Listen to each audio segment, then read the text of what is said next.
Ouais, c'est atroce de voir ça. Ouais, l'accident, c'est arrivé mardi matin, donc au large de la Corogne. J'étais à 85 000 à peu près au large de la Corogne. On marchait bien, on avait passé la dernière ligne de grain, où il y avait eu des orages déjà assez violents, mais on est passé à travers.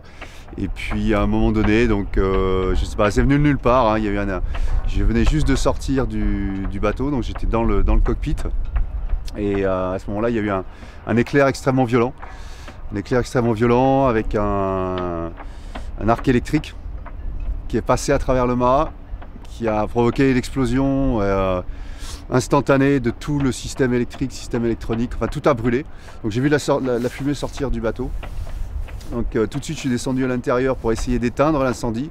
Et en fait déjà, en descendant à l'intérieur, j'ai vu tout de suite qu'il y avait de l'eau au fond du bateau. Donc là j'ai compris qu'il y avait effectivement qu'un arc électrique avait percé totalement la coque et donc j'avais une voie d'eau. Et à partir de ce moment-là, ça a été très très vite parce que la voie d'eau est assez importante. Hein. Comme on le voit, le bateau est quand même extrêmement enfoncé malgré la flottabilité des flotteurs et de flotteurs qui le maintiennent. Donc le bateau ne peut pas couler, mais c'est enfoncé. On a plus d'1,50 m d'eau à l'intérieur. Tous les équipements de sécurité, tout a été détruit.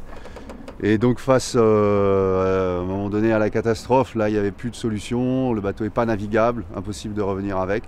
Et donc j'ai fini par déclencher la balise et donc de lancer l'opération de secours qui s'est terminée par un hélitreuillage, hélitreuillage par les sauveteurs de la Corogne. Voilà.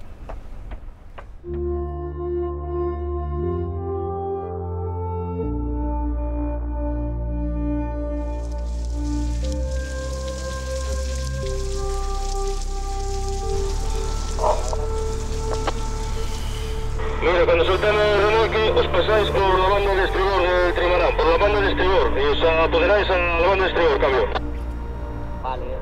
Allez, maison, petit bateau, merde. Oh nom de Dieu.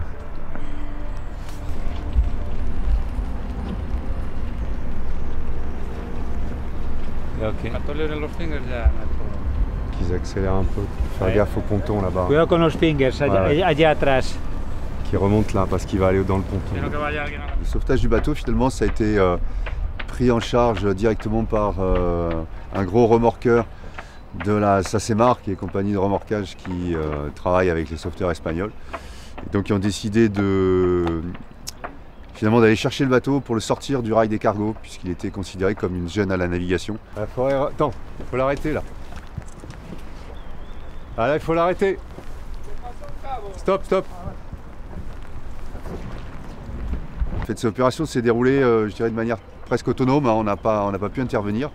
Et donc on n'a pu que suivre finalement, notamment grâce au système AIS, suivre le remorqueur et donc suivre sa route jusqu'à l'arrivée hier soir dans le port, qui a été un moment effectivement émouvant, mais surtout extrêmement dur, quoi, parce que voilà, on voit le bateau est quand même très très abîmé.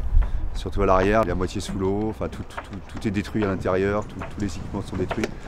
Et voilà, quand on repense à l'énergie, au temps, à tout ce que ce projet a représenté pour moi depuis des années, hein, et puis depuis 6 mois d'une manière beaucoup plus intense avec Allmix, voilà, c'est une énorme déception et c'est le début aussi d'une suite de choses très compliquées à gérer. On voit ramener le bateau ici, ça a été déjà depuis plusieurs jours une opération très complexe. Anyway, I love this boat.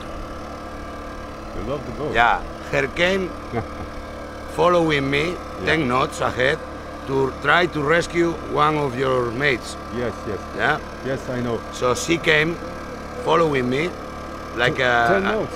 10 knots, my friend. Incredible. Voilà, il n'y a qu'une façon de rebondir, c'est de repartir et donc voilà, on va tout faire pour repartir. Yeah. To go to the other boat and Yeah. start again. So I hope that Nothing is wrong with the boat. we will see tomorrow.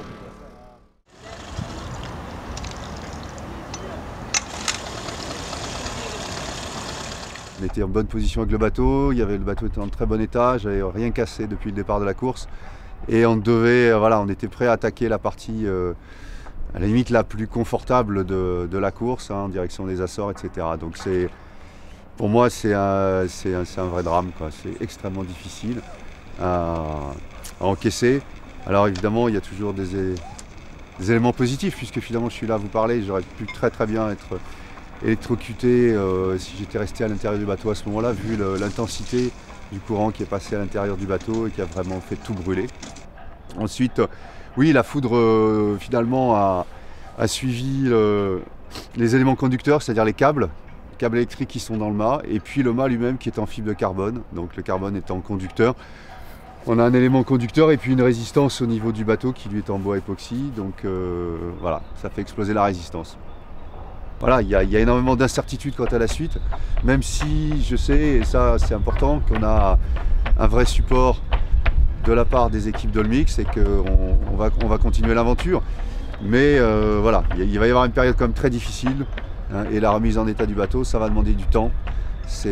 Et c'est pas facile parce qu'en plus on est ici à la Corogne, donc il va falloir gérer une partie des choses ici, ensuite rapatrier le bateau en France pour pouvoir finir le travail dans de bonnes conditions, quoi. Voilà.